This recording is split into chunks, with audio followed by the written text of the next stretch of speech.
네, 국정기획자문위원회가 문재인 정부의 청사진이 담긴 국정운영 5개년 계획을 발표하고 100대 국정과제를 제시했습니다. 교육 분야에도 큰 변화가 예상되는데요.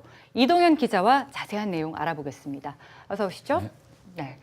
이 기자, 지난 수요일 청와대에서 열린 국정과제 보고 대회에서 100대 국정과제가 발표가 됐는데 교육 분야에선 특히 어떤 부분이 강조가 됐나요? 네, 먼저 문재인 정부는 이 교육의 국가 책임을 좀 강조를 했습니다. 유아부터 대학까지 교육 공공성을 확대한다는 방침인데요. 이 세부 내용을 살펴보면 먼저 지난 정부 논란이 컸던 누리과정 예산 문제는 내년부터 어린이집 누리과정 전액을 국고로 지원하도록 했습니다. 네. 또 현재 25%인 국공립 유치원 취약률도 2022년까지 40%로 늘린다는 방침입니다. 이 박근혜 정부에서 추진하려다 무산된 이 고교 무상교육도 다시 추진이 되는데요. 네. 2020년부터 단계적으로 고등학교 무상교육을 시행하고 또 2022년까지 모든 학교로 확대한다는 계획입니다. 또 대학 입학금은 단계적으로 폐지해서 등록금 부담을 줄이고 이 기숙사 수용 인원도 5만 명까지 늘리기로 했습니다. 문 대통령의 발언을 들어보시죠. 국민생활과 밀접한 보육과 교육, 환경, 안전 분야에서 국가의 책임을 더 높여가고 있습니다. 네, 이렇게 되면 교육 정책뿐만 아니라 학교 현장에서의 변화도 거셀 것으로 예상이 됐는데요. 어떤 변화들이 좀 있겠습니까? 네, 맞습니다. 먼저 이 대입 경쟁이 치열한 이 중고등학교 교육이 크게 바뀝니다. 이 경쟁 위주의 패러다임에서 벗어나서 이 적성에 맞는 맞춤형 교육을 하겠다는 취지인데요. 우선 이 문재인 정부 핵심 교육 공약이었던 고교 학점제를 내년부터 도입을 합니다. 네. 고교 학점제는 대학처럼 자기가 이제 원하는 수업을 선택해 듣는 제도인데요. 네. 부작용에 대한 우려도 있습니다. 현재는 이 고등학교 내신이 좀 상대평가여서 이 고교 학점제를 시행할 경우 성적이 잘 나오는 과목에 학생들이 대거 몰릴 수가 있는데요. 때문에 국정기획위는 내신을 절대평가로 바꾸는 등 이 고교 학점제에 맞춘 이 대입 전형이 가능하도록 중장기 대입제도 개선 방안도 모색을 하고 있습니다. 예. 또 최근 논란이 커진 자사고와 외국 국제고 등은 일반고로 전환하겠다 이렇게 밝혔는데요. 폐지 시점 등 고교체제 개편에 관한 세부 논의는 다음 달 설치될 국가교육회의에서 본격적으로 다룰 예정입니다. 예.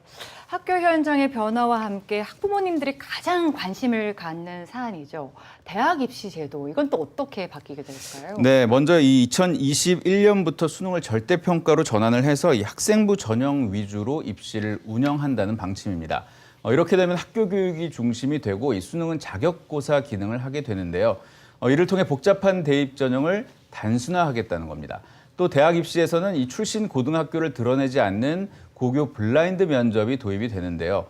지금도 신입생 모집 과정에서 출신고에 따른 차별이 원칙적으로 금지돼 있지만 이 면접을 비롯해서 대부분 이 대학별 선발 방식과 과정이 모두 비공개로 돼 있어 그동안은 실제로 이 출신 고교에 따라 평가가 다르지 않냐 이런 의심이 계속돼 왔습니다. 예. 이외에도 오는 2021학년도 대학 입시부터는 사회적 배려 대상자 기회균형 선발이 의무화되고 이 선발 비율을 확대하는 대학에는 인센티브가 주어집니다. 전반적으로 굉장히 많은 변화들이 일어나고 있는데 대학 내에서의 변화도 불가피할 것 같습니다. 네, 맞습니다. 이건 또 어떻게 바뀌게 될까요? 네, 먼저 문재인 정부는 이 지역 인재가 이 수도권으로 빠져나가지 않도록 이 내년부터 지역 거점 국립대와 또 지역 강소대학을 집중 육성하기로 했습니다.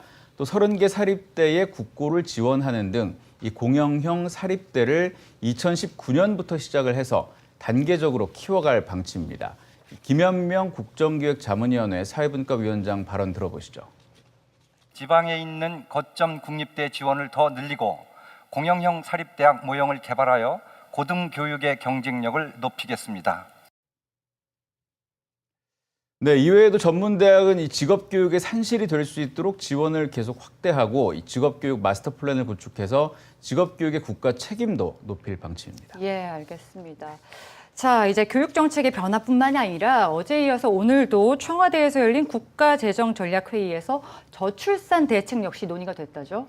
네, 맞습니다. 오늘 회의에서는 이 저출산 대책과 관련해서 20, 30년을 내다보는 패러다임 전환의 필요성과 이 소득 주도 성장, 사람 투자와 성평등을 통한 출산율의 근본적 회복 도모 방안이 집중적으로 논의가 됐습니다.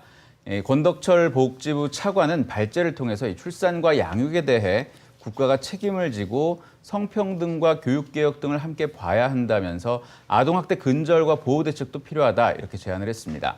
이어 유치원이나 어린이집을 다니다가 초등학교에 입학하게 되면 돌봄이 단절되기 때문에 이 돌봄을 어떻게 확대할지에 대한 근본적인 구조개혁이 필요하다 이렇게 말했습니다. 예. 또 김판석 인사혁신처장은 양육환경 개선을 위한 제도를 정비하고 있다 이렇게 밝혔는데요.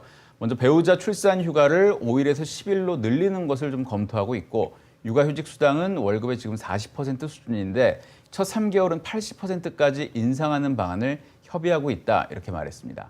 마지막으로 문재인 대통령은 이 모든 국가적 노력을 다해야 할 상황이라면서 이 청년 고용과 실업 문제를 해결하는 것이 결국 저출산의 해법이다 이렇게 강조를 했습니다. 예. 교육 정책의 변화와 함께 입시 지형도 달라지고 혼란스러운 학생들과 부모님 참 많을 것 같은데요. 보다 단계적이고 신중한 변화로 학교 내, 현장 내의 그런 의견들을 잘 수렴할 수 있기를 기대를 해보겠습니다. 오늘 말씀 잘 들었습니다.